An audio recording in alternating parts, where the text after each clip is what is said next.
So you're welcome to the panel discussion. I'm sure we've all had great time since morning learning from our experts, think tanks, Dr. Joy and PPF, as I call him.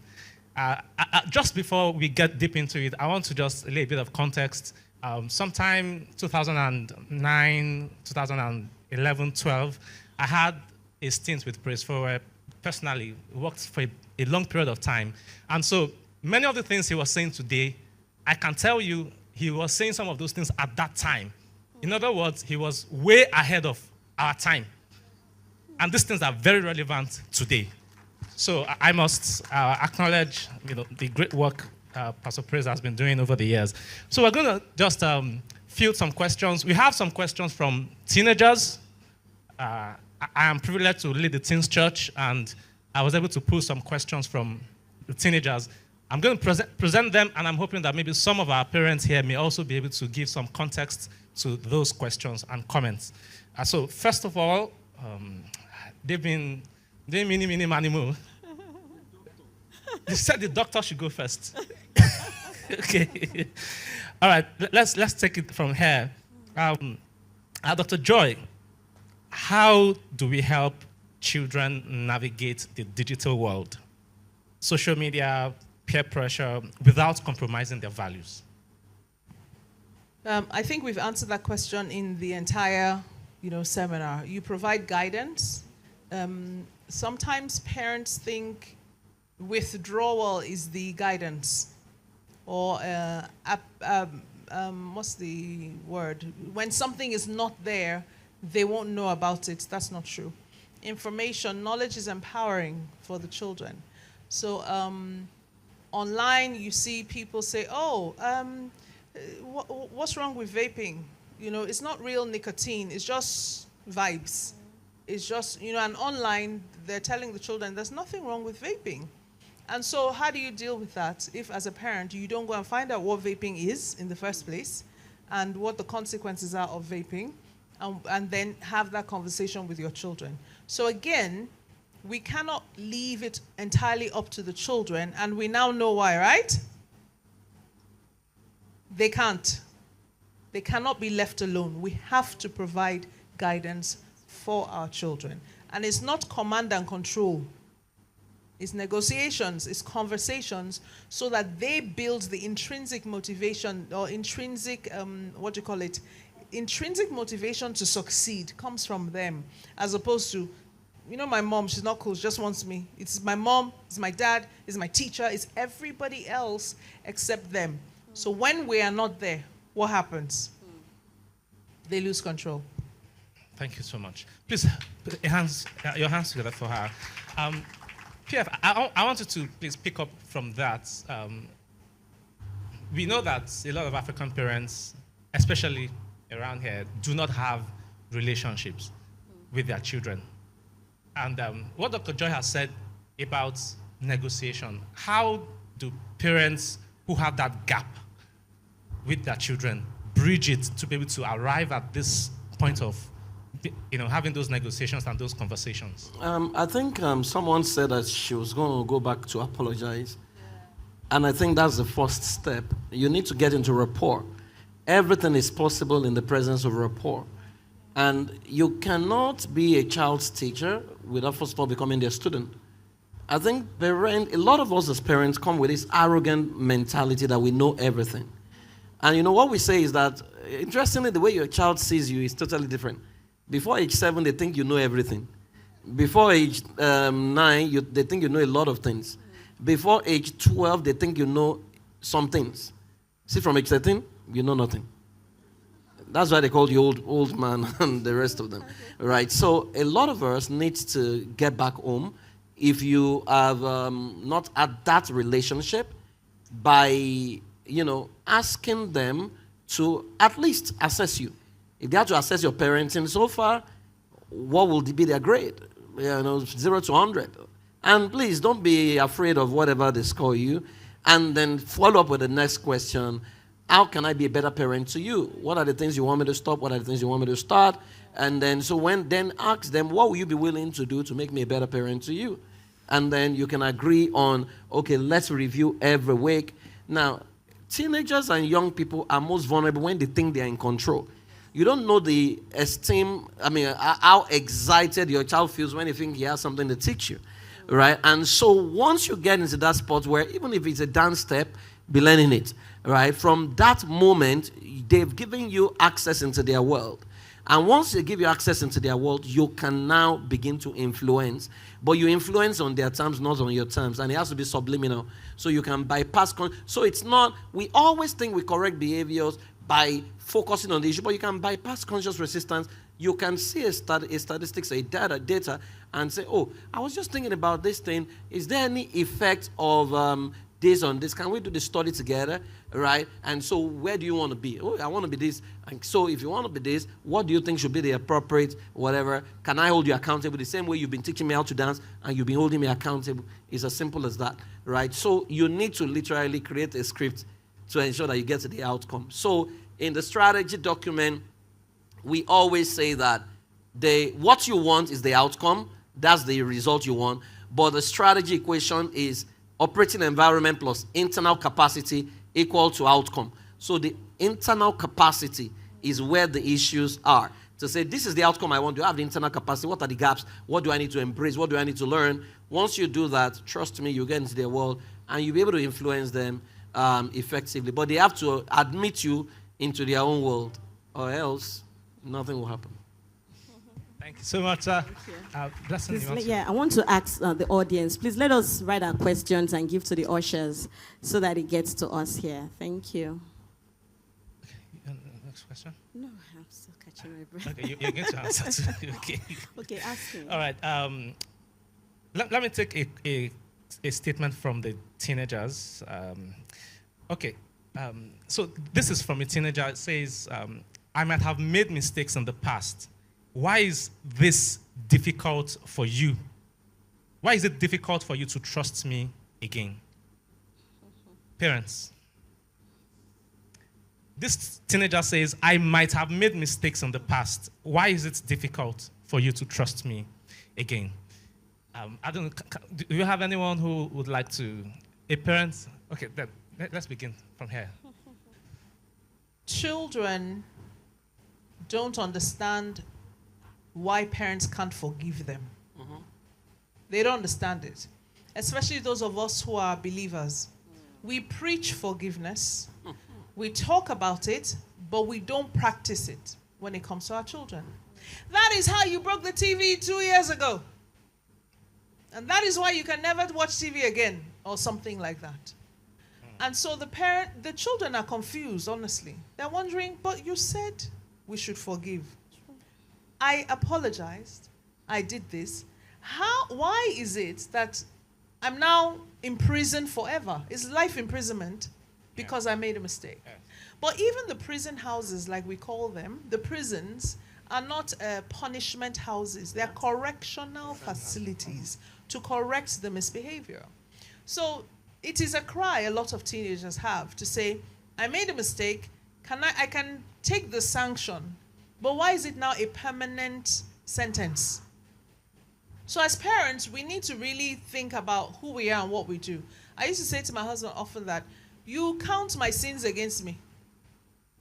So when I do something now, you will now remember that, last in 1945, and then when we went in this country, and I'm thinking, I just did something now. Why are we getting historical data to corroborate this incident? That means you are not practicing love because love keeps no record of wrong. So that's what that young man is saying or young person is saying. We are not loving. We're not empathetic. We're not kind. We don't love our kids because we keep records of wrong. So it's a little slap on the wrist for us to say we apologize for not being loving and not exemplifying love in practical terms. And then from now on, when the urge comes, remember what I did? You sit on your hands, as I say. You close it, you catch it, and then you be like Jesus and try and move forward. So use questions like he said, ask them. So what do you think you should have done differently? So they've done something really stupid. So what do you think should have done differently? What's the consequence of this action? So take the consequence and we move forward, right? Okay, next, done. There's no need for that drama. Move on.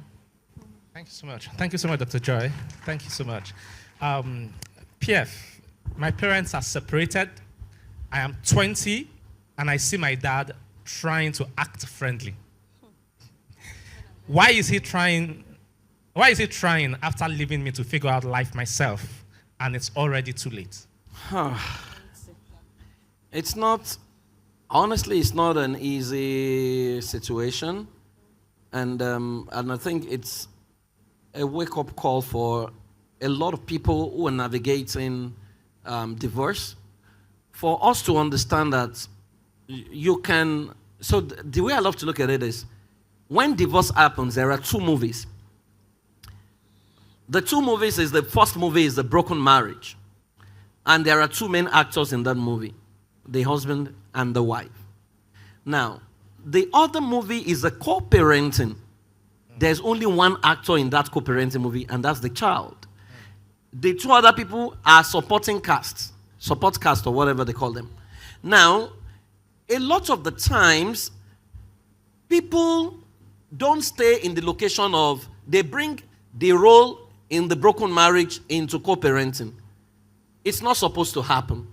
And so you find a situation where, in fairness, some of the fathers want access to their children. The woman who maybe is given custody poisons their mind. So that child might need to figure out what exactly happened, right? If that wasn't the case, then maybe the man was just a sperm donor, and you have all those kind of people who will just donate semen and then they run away. And then when they have gone elsewhere, maybe they don't want to have a male child. They now remember that I have, But so the thing is, you're 20. You've got to take that decision yourself. You can't be bullied or gaslit into accepting someone, because again, the real father is not the one who donated the semen. You see, fatherhood is the source, the person who did the development and the deployment. That's the father, right? And so, in fact, there was a movie, because on this trip, I told myself I will watch as many Nigerian movies as possible. So I'm on YouTube watching, and so there's this movie I saw that was a similar case, and then someone else had raised the girl, and then this dude just showed up, and then he's trying to... I didn't like the plot of the movie. I'm like, you're not a father. Don't try to... And he's even trying to fight over it, right? But you see, it's your choice. What exactly do you want? I think you should give him a fair hearing to listen to what he's got to say.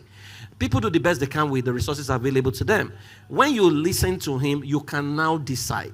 Do you want him in your life as your father? Truth is, there's a school of thought that says, if you don't have children who don't have fathers, don't turn out right. It's not true. There is no data to back up that conclusion. It depends on how the mother has taken responsibility for that child and the support system available. But I think you should give him a fair hearing and then decide. But also you might want to involve your pastors, so that they can guide you. But you need a lot of guidance. I know it's a trauma response. You are hurt, and justifiably so. Because the person talking to you is a stranger. He can't even talk about fatherhood at that level. But give him the gift of fair hearing. And maybe when you hear his side, your opinion about him might change, and you may be able to decide on something better. Yeah. Thank you so much, PF. Okay.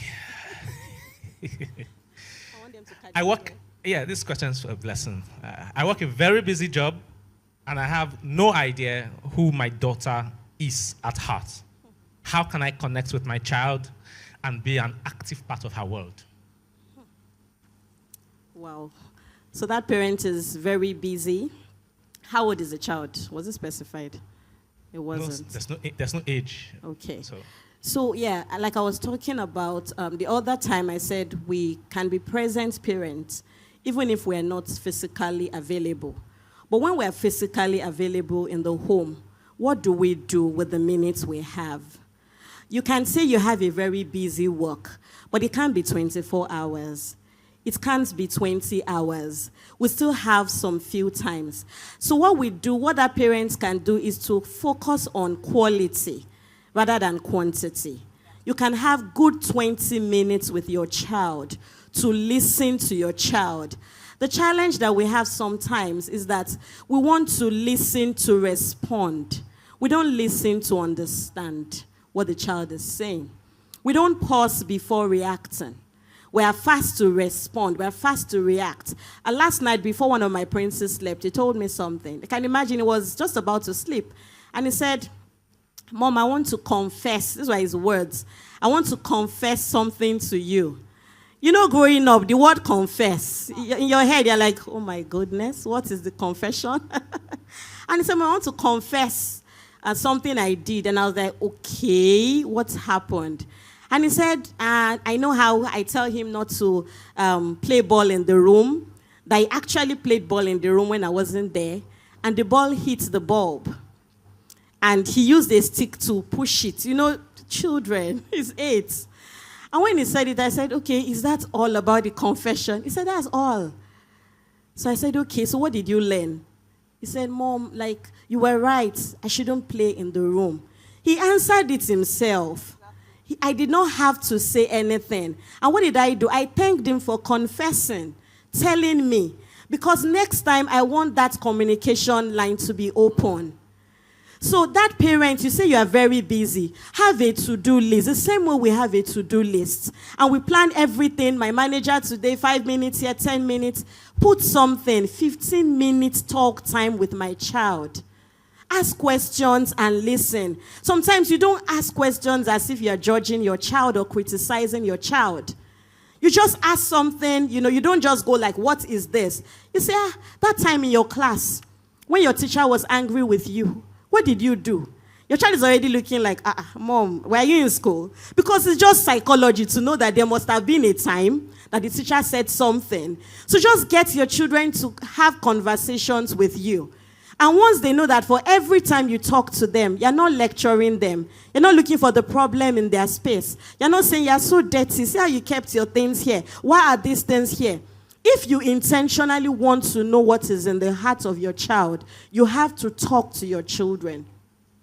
I always say that we don't know how much our children know. Trust me, you don't know how much your children know at all. When they say some things, you say, you've been thinking about these things. I remember one day that one of our princes called me and said, Mom, are we bankrupt? I said, blood of Jesus. Where is that coming from? I just want to know if we are poor. I said, why are you thinking poor? And, by the time we started talking, they had been watching a movie. And in that movie, they were bankrupt. The parents had gone bankrupt. So the children were sneaking around and saw all the details. And they were very upset with their parents. So that's why somebody would walk up to me and say, I said, we are not bankrupt. So you just have conversations with your children. Just ask them, are you okay? Is something making you afraid right now? What's going on in your life at the moment? How do you feel about me? They will say things that will hurt us, like, PF said and Dr. Joy. But let's take it in.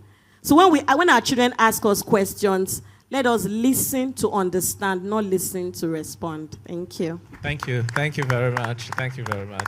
I'll ask Dr. Joy this question, and then we'll take one of those from the audience. This question says, how do I help my child understand their identity despite the impact of peer pressure?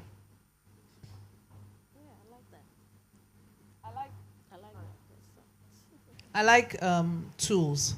So I've also gone through the family systems engineering training. And there are lots of tools, personality types and things like that. There's so many of these things online that are great that your children can take. So you're not the one telling your child you're always angry. First of all, we don't talk in absolutes. Mm-hmm. The child is not always angry. It's not true. Yeah. The child was laughing yesterday. It's not always angry. So have you done a personality test? Can you get your child to do a personality test? There's so many free ones online, and they're the very good ones that you have to pay for. One of the ones I like to use with the teenagers, I think it's Personality Max or 123personalities.com, one of those. Very simple. It talks about your learning styles, multiple intelligences, your temperaments and dispositions. Can I just talk about that? Because I'm an educator. Intelligence is not IQ. There are 9 intelligences, 9. Maybe by 2045, we might hit, I don't know. But as of today, there are 9. When I started learning about this, there were 7. You can be word smart. You can be number smart. You can be picture smart. You can be music smart. You can be naturalistic. You like outdoors. I don't like outdoors. The plants in my house are always dying. And my husband is beyond frustrated. Now he looks after the plants. You can be intra-person smart. You work by yourself. You can learn by yourself a lot. You're good. You can be inter-person smart. You work with other people. And then there's the existential intelligence, which is like sixth sense. So when you tell your child, you're not smart, it's not true. Because your limited exposure and knowledge is what you're displaying. The child is smart, you just don't know how. So you can't necessarily tell a child's identity because, one, you don't have the training to do it, you don't have the exposure, you don't have the patience to explore. So get the tools that are available. Find out their personality types. Talk to their teachers. You'll be surprised that you're paying a lot of money and the teachers know your child. So ask them questions, and if they don't know, you know. So collaborate with other people. Talk to Auntie Joy that they like, whose house they like to go to. Auntie Joy will give you insight. So do the village thing. Ask all the strategic partners, the people around your child. Make them strategic partners, not just random people. Be very strategic about the people around, the kind of nanny, the kind of help. All these people can give you information about your child. And then ask your child what they like and what they don't like. That's the best one. Ask them and listen to them and understand that they're not mini you. And then you can take it from there. Then you can work on building the self-esteem. Then you understand that, gosh, you are traumatized. I mean, a friend of mine said to me, oh, you're just like a lion. You just have energy here. Your husband has energy here. And my daughter said, and that is why my brother and I are gazelles. Do you know, it just hits me. I thought, what? She said, yes. That's why we're just running away from 2 of you. They're just running away from us. Because you can't have 2 lions, they're just chasing you everywhere. Have you done strategic goal planning? This is this. That's why we just run away. Wow. Do you know, I had to, it knocked the wind out of my sails because I was like, Joy, what have you done? Where was the time to slow down and watch that this person is not as driven or as you and your husband? So it was a real aha moment for me where we were gisting and she said something, but I heard it loud and clear. And I told my husband, we're causing problems. They're running away from us. So when they want to have a conversation, you just notice that they'll just be like, shh. The voice will go down. They will now start sweating, and things like that. And you two, you're like, no, but let's have this conversation now. That's not the time to have the conversation now. Relax. Change strategy to help the children. Thank All you. right. Thank you, Dr. Joy. So this is for Coach Praise, for Owe. My son saw some seniors watching porn in the school bus. The seniors warned him not to tell anyone. He told me because we are cool like that. My question is, what do I do to avoid curiosity so that he doesn't decide to check it out himself? I think the most important thing is I think you have done a good job, and you don't have anything to worry about. For your son to have reported, he was told, don't tell anybody, and your son came to tell you, thumbs up, done a good job. Yeah. All right, because he was threatened, and yet he felt, he deemed it fit. It means your son trusts your ability and your judgment. So what I'm going to be saying to you is that if you have not taken your child through any form of sexuality education, all right, you need to have that conversation wherein porn is going to pop up, and you need to have conversations around it, right? Because your child, the word has already been introduced, so somehow if you don't quickly superimpose with the right information, it could actually get curious, right, and go back to check and still come back to say, oh, I'm not proud of what I've done. But you see, the power of porn is that once it gets into your mind, and that's why when we deal with porn addiction, the big problem is getting the already installed, because once you've already seen it, it's in your memory for life. Memory recall can happen consistently. So to uninstall it is really, so it's better to avoid, right? So you want to have conversations around with him on it, so that he doesn't go back to check it. But I think you've done pretty much of a good job, so nothing to worry about. Thank you, sir. So, Dr. Joy, there's a question for you. My son had a similar experience as the story you shared. My question is, do you think the heartbreak won't affect how he sees women? I mean, I hope he doesn't develop hatred for women. I guess because of that experience. Yeah, because of my son's story. Like I said, he doesn't like Valentine's Day because, there's the trauma, and that memory. But he likes girls. Yeah. Hallelujah. Hallelujah. We're happy for that one. So yes, he likes girls, but he's very careful around them. He doesn't open himself so quickly, to them. So yes, if we don't get healed from our childhood traumas, they follow us through adulthood. And like PF said, we must work on healing so that we can support. So it's not a matter of developing a hatred for women. Yes, you can, again, remember I said talk through, unpack the situation, discuss it, debrief it. So you demystify it and say, that was just one person. The whole bunch of girls who think you're cool, I think you're cool and I'm a girl. Say, don't say that you're my mother. You have to think I'm cool. I'm like, no, I don't. What if I don't like your nose? It looks like your daddy's nose. Or, make a joke, right? Don't take yourself too seriously. Remember we heard that, right? With all your seriousness, where are you? So think about, demystify the tension of, I was traumatized, and help this young man heal so that he doesn't go into a relationship feeling the wife did him a favor. Yeah, because that's another pit. You now feel someone did you a favor by getting married to you. Then you now become resentful, you get angry, all sorts of deep things come out of that.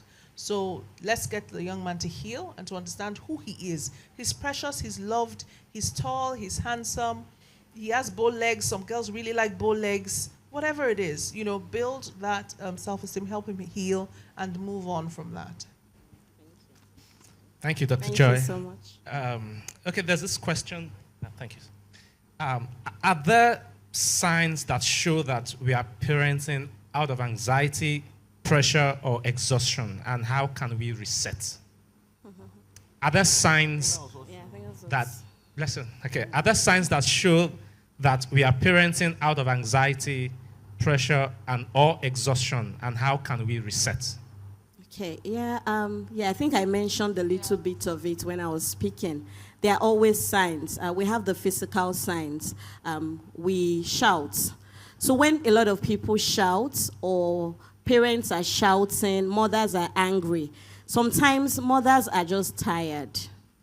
So when we shout, we're tired. We really don't have most dads that shout, because somehow children reset around their fathers, most fathers. I think they just have that authority thing from heaven. So when they just come around, men have this aura, like alpha men thing.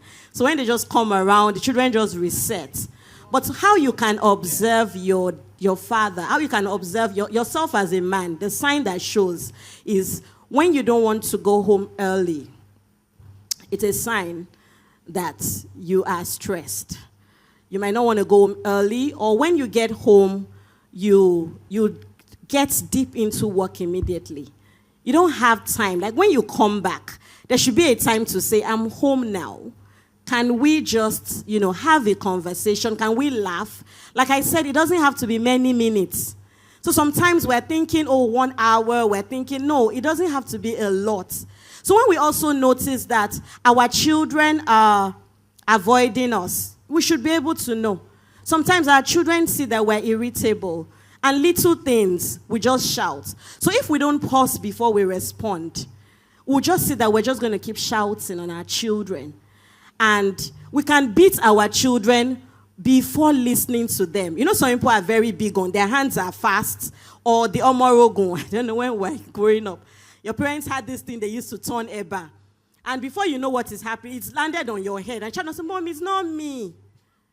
Please, you've taken that thing. And that parents cannot unpack it. They will not even say sorry. That means they are stressed. So it's not you call the person. They're not even saying, I'm sorry, I thought it was you. They are moving to the next person, and that next person will get it right. You know, and when you also know you are stressed, so when we talk about discipline your children, we're not saying don't beat your children at all. What we're saying is that, what I say is that that's the final tool to pick. And the child already understands that with this that I have done, the cane will come out. We have agreed ahead of time that when I do this particular thing, the cane is going to come out. That's when you can beat. But when you take the cane at every instance and it is not organized, I always say something that I've had people live with me, but they never saw me beat my children. Do I beat my princes? Yes. But I don't beat them in public. We go to the room. We sit down.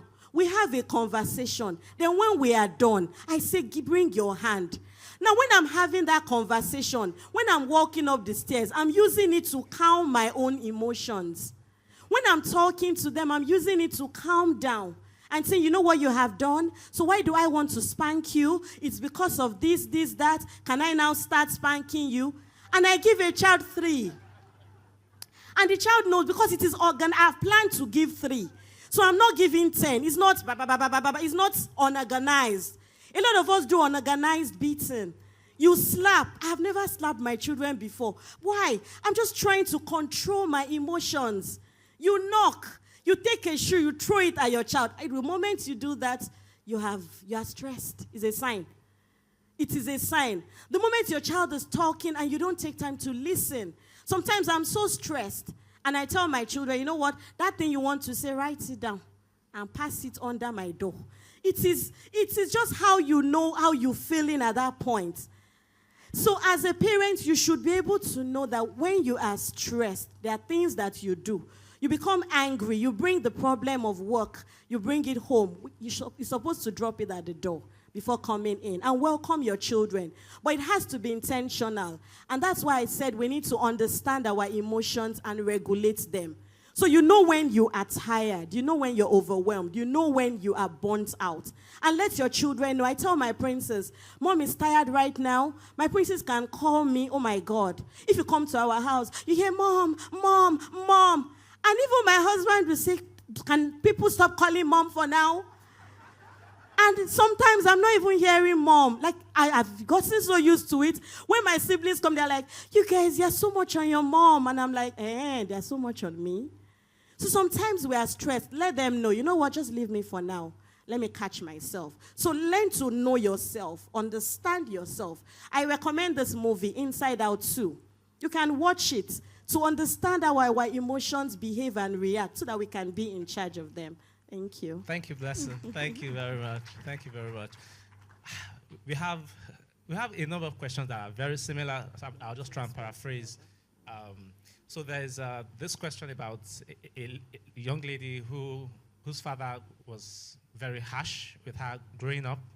And there's also a question of a man whose father was a military man, beat him for everything. And now he's transferring the same treatment to his little girl. And then there's also a third person who has a 6-year-old daughter who is very bold, energetic, confident. And then sometimes when he gives her instructions, she just stands and looks at him. And so he's trying to look at he's asking how to soften her. So I like to put these 3 together because it's from 2 angles. And I think this question has to go from both Dr. Joy and PF. So parenting from one generation being transferred to the next generation, and the person who is also dealing with her own father, whom she's scared of, has verbally abused her, and all of that. Okay. I've been asked to take a stab at this question. I think the first thing we all need to agree is that maybe many of us, majority of us, are dealing with some form of trauma. And we must admit that how we were raised is not the right way to raise a child. That we got lucky doesn't mean they did it right. Right? And so, when you understand that, the first thing you want to do, in the quadrants of parenting that I created years ago, you have the seed owner, which is God. You have the seed handler, which is you. You have the seed, which is your child. And you have the environment. In the entire quadrant, the most critical is the seed handler, which is you. You are the one that can destroy and build a child. And so, your anger and your interpretation. I worked with a lady who was playing with water. She used to love water. And the only interpretation her parents had was that she was from marine spirit. And she said to me, they had to take her for deliverance. They beat her on the mountain to a level where she now began to tell them that, yes, she was from marine spirit. What do you do in marine? She began to visualize meetings that never existed just to escape the beating. So the level of trauma we've been subjected to is deep. And so I'm going to recommend for every parent, if you can, go through a proper healing session. You need to. Because your child is at risk. You are going to install your trauma on your child if care is not taken. Right. And so, I think that lady should go for a proper session. It's not something we can handle on this stage and give you 10 steps. Because the 10 steps we're going to give you may not be your own. Right? And so that's why we do specialized session for people so that we know your history. We take your history and then we're able to recommend what you need to do. And I think that goes for the other case. I think there's a third case there. Of course, military is obey the last command. It's not. Please also understand that our parents did the best they could with what they knew. So don't blame them and don't think they are wicked. If they knew better, they would act better.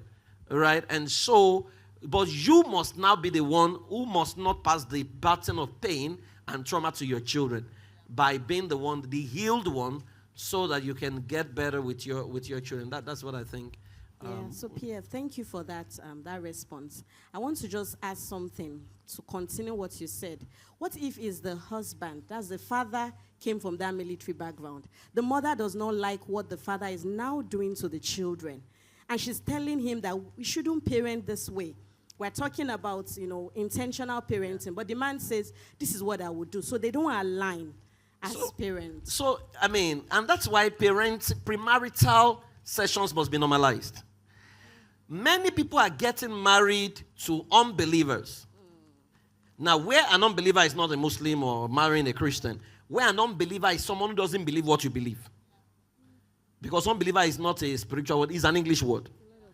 Right? And so, before you marry a person, make sure that you have beliefs alignment and beliefs compatible. And the subject of parenting must be discussed premaritally. In fact, it's very easy.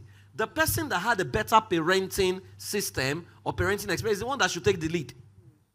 But then there are a lot of forces where we live in an environment where the men think that where they think superiority of knowledge is penis is superiority of knowledge. Right. And it's not so. So if your father beat you, you don't have anything to give.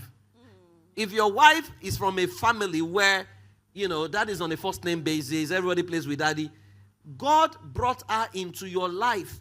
He that finds a wife has found a good thing and obtains favor.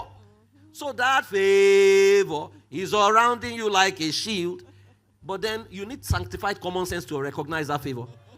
So it says, the grace of God that appears unto all men. It has appeared. But embracing it is a different ballgame entirely. So you need to humble yourself and say, my wife, see, I was traumatized. I don't have anything to give. You take the lead. Let me even learn from you. That's how it should work. And that's why when premarital counseling is not effective, in fact, she's a practitioner and then Dr. Joy, there are assessments that we run that will show almost immediately that you guys are not compatible, that you are culturally incompatible. And you can do cultural alignment at that level. But where it has not been done, the next question will now be, okay, this person has escaped from prison into marriage. Now, how is it now teachable? Because it's now devastating when the person is not now teachable. if he doesn't listen to anybody, since he's military, is there a military superior that he listens to? Because we need to activate someone he listens to. Everybody defers to someone. Right? And that is why we beg ladies and men, don't fall in love with anyone who has no authority figure over his life. Once he begins to tell you, I'm accountable to God. I have a guy like that. Was having serious beating his wife. In fact, has taken his wife one night to Third Mainland Bridge and told her 2 a.m. to jump inside Lagoon. I'm telling you, this guy is a minister. When I called him, like he said, no, you can't be talking to me. It's a marriage between man and woman and God. He said, I'm accountable to God. If anybody says he's accountable to God, tell him to go and get a written undertaking from God. Where God wrote, I, God, I hereby certify that this guy is accountable to me. Signed by God. If you don't see that, if you get into marriage, you are in a cage. Because people are going to destroy you, they isolate you.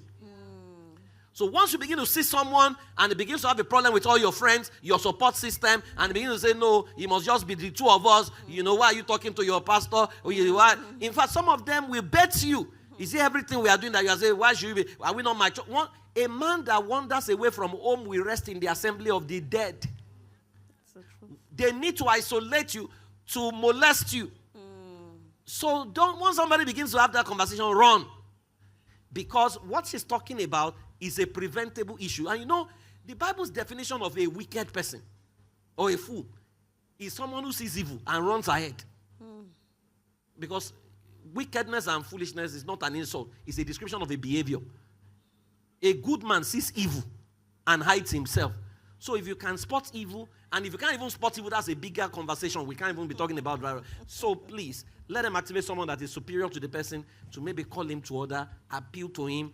And if there is no way to do that, the final way is to bypass conscious resistance and just go and meet him and say, sweetheart, we know you are doing well, even though he's not doing well. just massage his ego. As the head of this family, we know you have good deeds. What do you have for the family? How can the family, if this family becomes what you want, what would it look like? Whatever he says, write it down. You go back and make it into a vision. Come and show him. Because he's a military man, he understands instruction. So what do we need to do? How do we do this and do this and do this? You know, that's how to bait him. But you see, that one is a long process. In fact, when you are doing that, you need to be singing the song. Thank you so much, I think we should give a round of applause at this point. This is good. So he has answered that question for anyone that is having, you know, such issues. There's a question here I'll just answer. It says, how do you manage a 2-year-old child that talks too much? Because I have seen adults that talk uncontrollably, and I don't want her to turn out to be a talkative. Interesting. Okay, so yes, we say we do what we know as parents. So this person is asking based on what the person knows. There's already a fear that this parent has, and that's what happened to Job. Like, your fear can happen. So the first thing is, your child is 2. 2-year-old children should be playing, drinking ice cream, rolling on the floor, having fun. And your child can talk. It's a blessing. Some children are 5. They cannot talk yet. They are still getting ready. They are still in process. They are still in therapy. So if your child can talk at age 2, don't say your child is talking too much. There's nothing like talking too much when a 2-year-old is concerned. Your child is expressing himself. You want to listen. What is your child saying? What does your child talk about?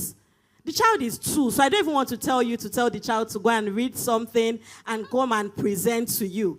So when a child is older, let's say 5+, or a child can read, and you see the child talks a lot, you can tell the child, go and read up on animals and come and do a presentation for us. But this child is 2. So a child of 2 is a blessing. The child is talking. Please don't inflict your fears over your children and say you've seen adults that talk too much. Allow the child to talk, to play, to roll on the floor, to play with sand. Welcome, Pastor Yemi. May I add to that? Yes, please. From the slides I showed earlier, you saw the brain scans, right, of the 2-year-old. Where you limit the child's ability to talk, you limit their ability to develop deeper levels of conceptual understanding of their language. Yeah. So you learn to speak a language before you learn to read it and write it. children can be polygraphs, no, multilingual. Yeah. They can speak multiple languages because they have the brain capacity. So when the children are talking, they're asking you a million questions. Oh, what do you think? What do you think? You know, talk back to them. Allow them get those neurons firing so they develop the capacity to think, to engage, and to build. But where we say, you're disturbing me, Joe, keep quiet. If you don't have the time, can they talk to someone else? Of course. Will they talk to someone else? Absolutely. And who are they going to talk to? The internet that will bring everything and their cousins. Because now they can talk to Siri and Alexa. Siri, you know now that everybody wants to blow. You put Siri and Alexa in your house. Siri, can I have this? And Siri will tell you, you can commit suicide. It's very easy. These are the 5 steps. This is what you need to do. You didn't talk to the child. You got the AI, the bot, to talk to the child. So please don't forget the neurological development. Your child needs to talk. I'm sorry, I need to add, if God shows you that at age 15, every talk by your child will bring $1 million. You will, You will jump at it. that's right. Please, let's talk. It's a different framework. $1 million per talk. Okay, this question is a bit. This person says that his daughter, on the night of her birthday, told him while he was praying for her that she wishes she was not born, and he does not know what to do about it. And then someone is also asking, how do you build a parenting system? That's like unpacking a whole lifetime. Yeah. But I mean, what steps, taking a lead from the initial question to building a parenting system? There's a new fear we are tracking in children. I first noticed this when parents were sending their children to me in Canada, majorly from Canada. We got those kind of clients from Canada. It's called the fear of growing up. Yes. The fear of growing up is the fact that children observe how many parents stress themselves combining 3 jobs. And they are looking at adulthood to say, if this is what adulthood means, let me just remain at. So it's like they wish they can freeze their age to 15 and not exit 15. Yeah. Yes. So that they can see eat your food, stay at home, and not have to do some of the stresses. Because they see every time you complain about joint pain, you know, the way they interpret it is so that they say, is this what I'm going up to become? So they don't see adulthood as enjoyment, right? And so once a child gets to the point, he begins to ask himself, why was I born? And your children are also remember that we don't know what God did for some of us, that we didn't live in the era where information was accessible. You know, for you to have a taste of America, you need to watch American movie. And not many of us have that kind of facility to watch American movie. But now, a child can be in Nigeria and have American accent.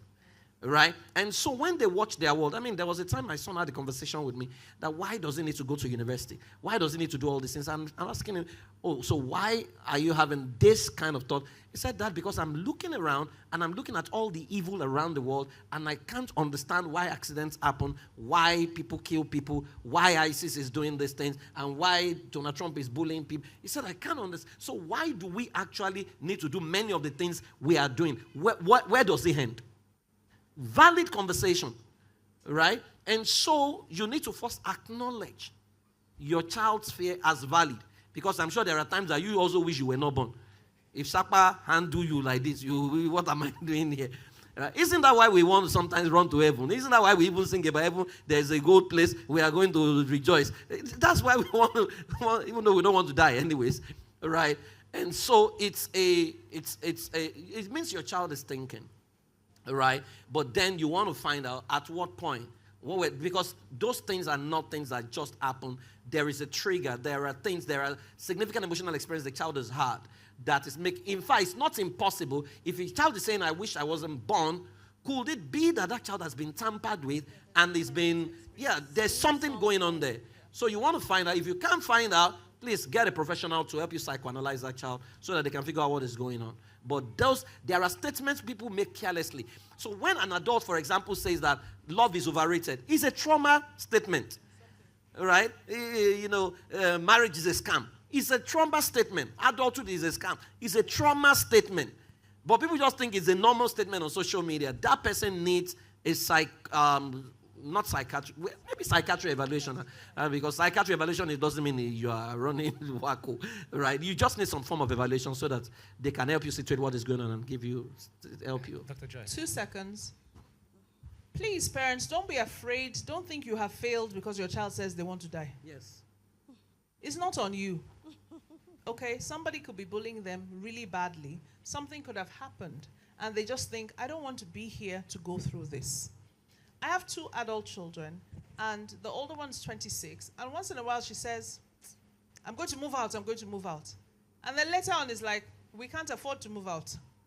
Because where she wants to live, she and her friends that have planned this moving out to rent a flat, there are 3 of them, and they've planned it. They still have not been able to afford it on the 3 combined salaries. Because they don't want to live, they want to live the certain lifestyle that they're used to. And so now, okay, we're not moving out again, we're saving for a holiday, and they're going to Spain or something, and it's okay. Don't think you have failed because your child feels worthless or useless at a certain point. Yeah, there are mistakes we may have made, but it's not on you. Number 2, don't think you can solve the problem. Yes. For the most part, you don't have the background knowledge. You don't even have the emotional strength to deal with what your child is going to tell you. When your child tells you, Mom, I was really feeling bad, so I cut myself. What are you going to do? Hey! Why me? And then you start rolling on the floor, but your child cut themselves. Can we deal with the child? So sometimes acknowledge your expertise, your limitation, acknowledge who in the family has the most strength, and seek professional help. Most importantly, please pay for the help. Yes. Excellence is not cheap. Thank you. Yeah, I have an online. They should pay us. Yes. Okay. All right. Thank you so much, Dr. Joy. Okay, so we have an online question. It says, how does one handle an 8-year-old child who just started lying and stealing sweets and chocolates? No new influence that could have prompted this. Threats and punishments are not working. Okay, so should I answer? Okay, so you say your child is 8, your child is stealing and lying, stealing sweets and chocolates. Okay, children are lying. The first thing is that when you notice a child starts to tell lies, you want to ask the question, why is my child telling lies? You want to ask that child. Because most of the time when we ask our children, and even we adults, when we lie, it's out of fear. There's no one in this room that doesn't lie. Let's not go there. But really, we have those moments that we say we are somewhere else when we are not there. So it's the same thing. So your child is 8 and your child has lied. Your child has started lying. You want to check yourself first as a parent. Now, the best method to parent children is to be kind and firm. You have to use both. You cannot be only kind, too soft, or only firm, too firm, which can lead to harshness. When you become so harsh and your child can remember everything that you did the last time they said the truth, the child can just choose to lie at that moment. So you want to check with yourself as a parent. Be an approachable parent, no matter what your children do. Tell your children, tell the truth. We will fix it together. We will help you. We will get you out of the state that you are in. But the moment we're not approachable, our children start to lie. Now you say, this person says the child is stealing sweets and chocolates. Stealing sweets and chocolates, you want to ask the child, where is the child even stealing the sweets and chocolates from? Is he in the home? Is he outside the home? Are you depriving the child from sweets and chocolates that once in a while you can just buy for the children? I remember the first time that my children chewed gums. Like gums. It didn't occur to me that you could buy chewing gums for children. It was my mom that gave them. And they were just doing their chew. I said, what's going on in this place? Why are you chewing gums? They said, it's grandma. And at that point, I remembered I could have gone to meet my mom and said, no, don't ever give my children, chewing gum. But I remember that grandparents had to pamper children because they have fewer years compared to us. And I just said, okay. And I told my mom, I said, I don't give them chewing gums all the time. It can spoil their teeth and all.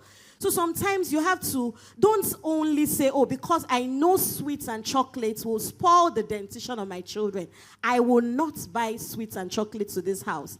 Some parents are that harsh. Like they are up there. So it's what we do. It's what I don't like, my children do not like. Forgetting that your child is not you.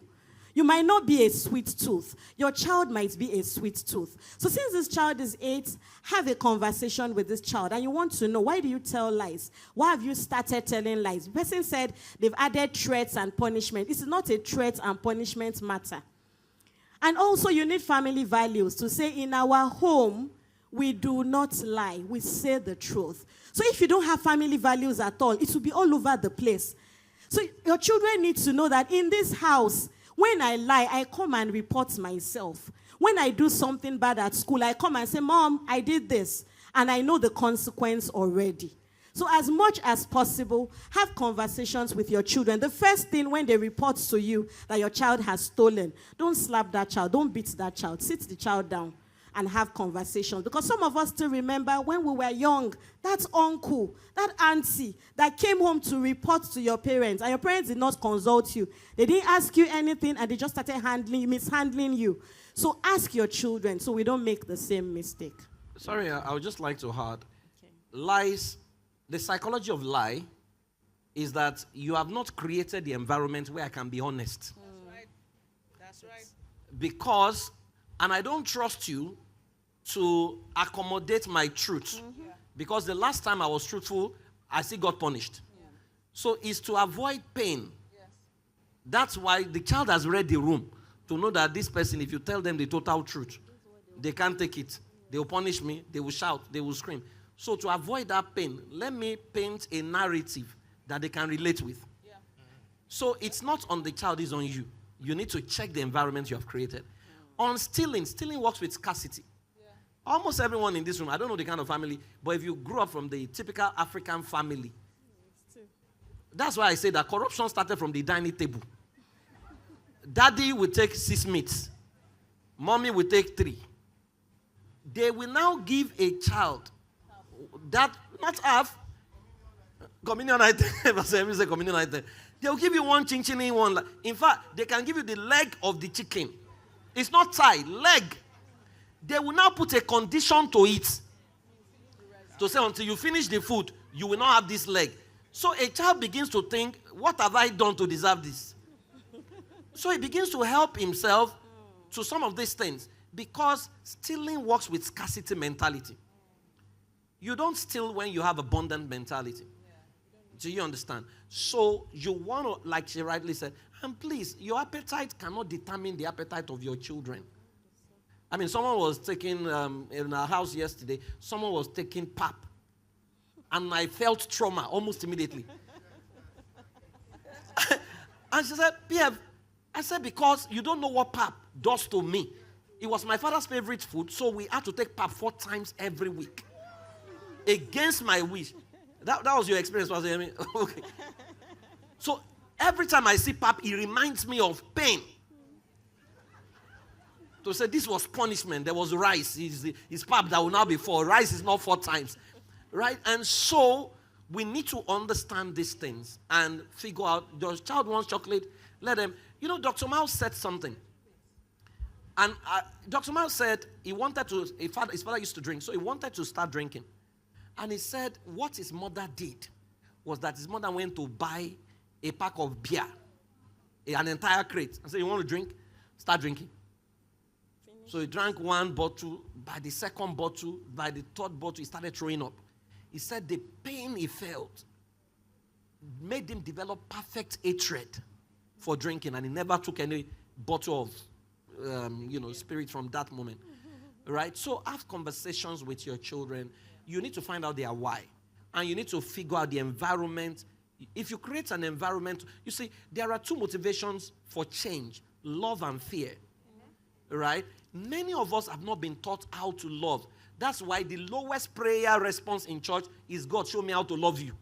The highest prayer point in church is the one of fear. Every enemy, die.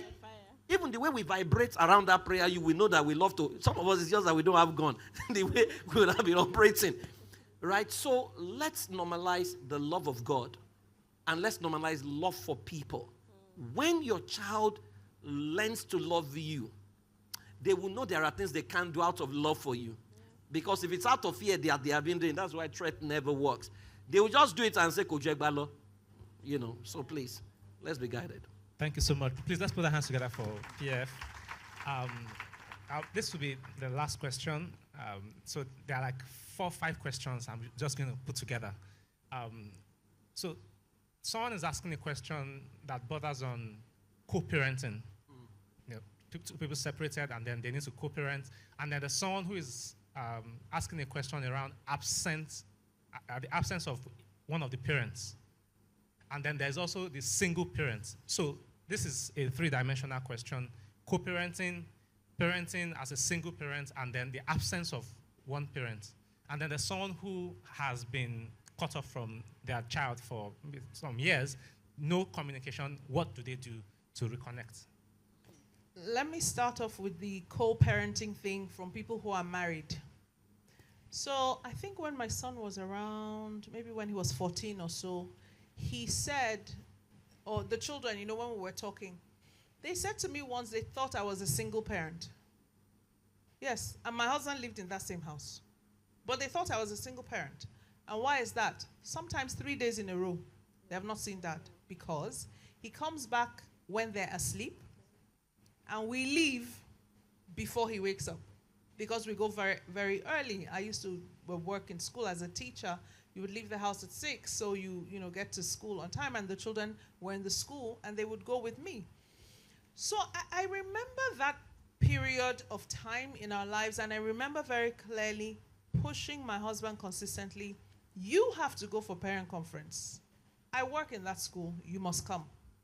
Oh, chairman called, the chairman this, chairman that. I'm like, this chairman, we have to do something about it. So I want to say sometimes we don't, again, leverage the Holy Spirit and help, and we're not honest. My husband said that he came to himself. He said, my children are growing up. I don't know them. I don't know what they like. I don't know what they don't like. Lord, I need a different job. Lord, help me. And he did get a different job because he was intentional. He got a job where he had more time and more money. To show you how bad it was, we would go on holiday. He paid for the holiday, but he won't be able to come.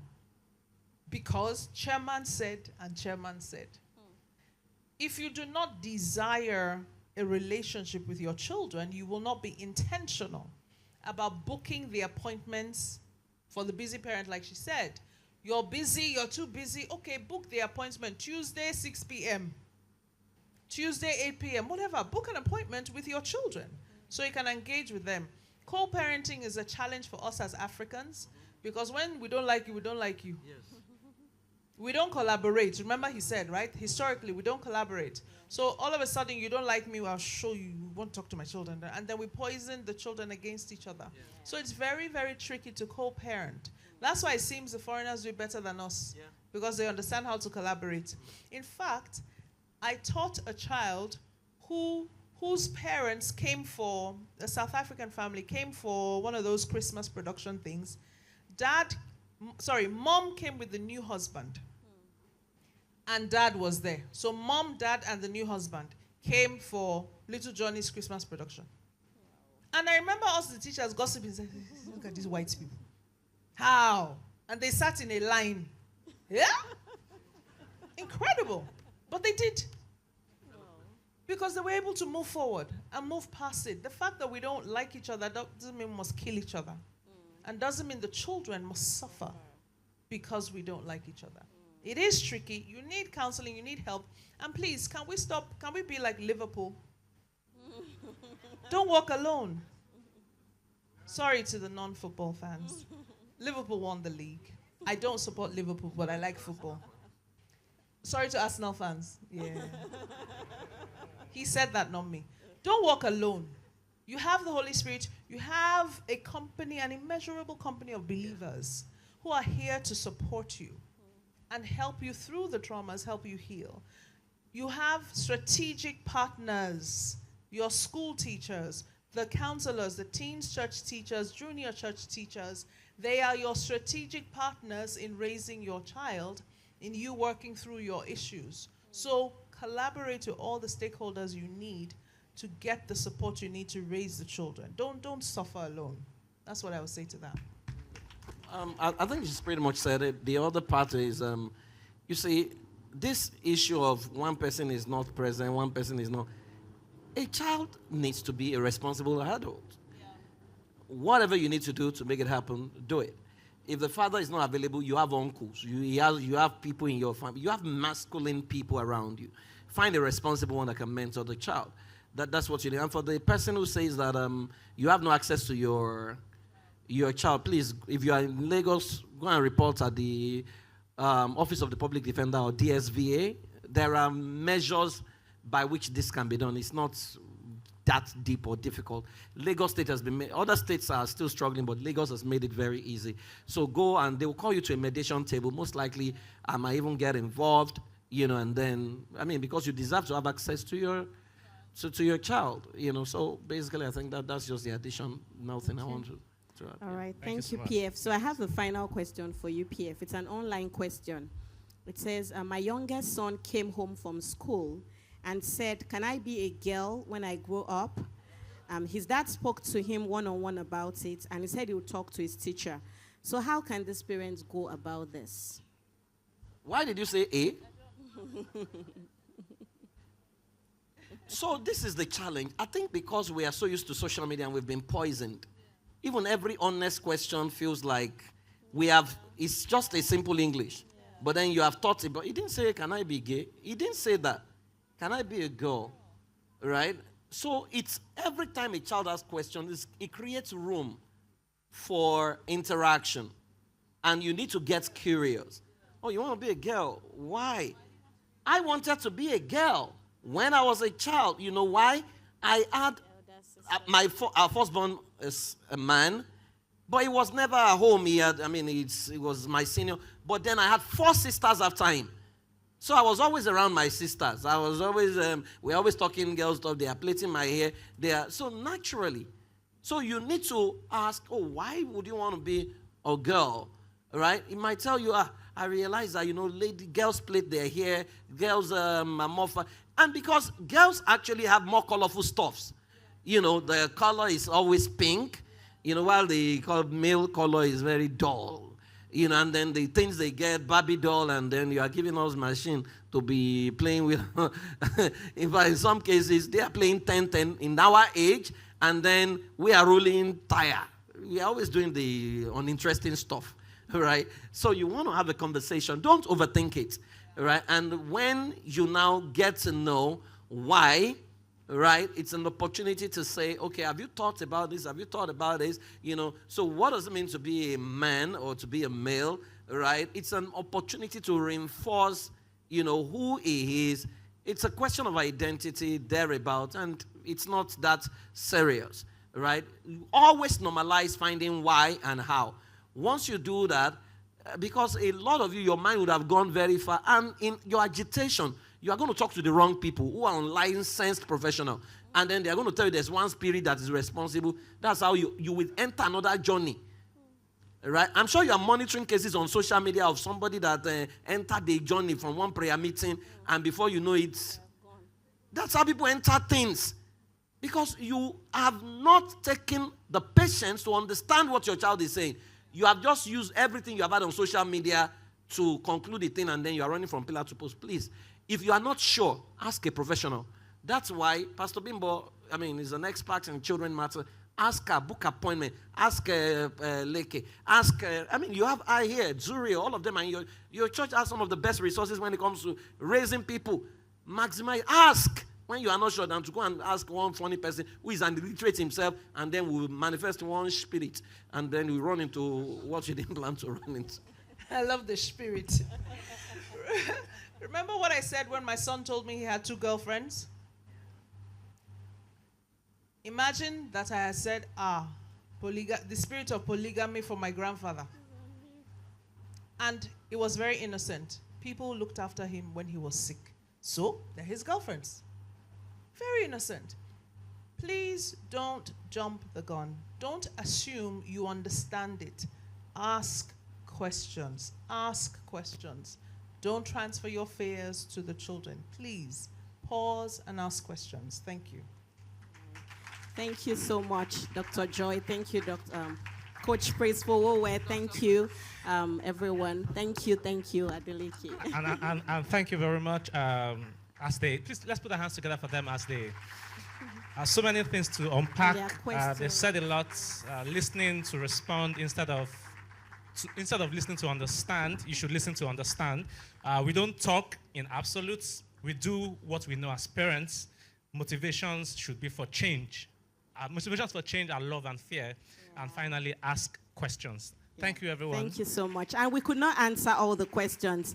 Just try to see some of us see me, because I know someone asked a question concerning special needs child that is not communicating. And how do you actually, talk to that child because the child is not communicating? I want to say, if you have a special needs child, please join a support group that you all have, that same challenge. And you will see that what you're afraid of, what you think is so big, you will see that it's actually not that big. So please join a support group so you don't do it alone.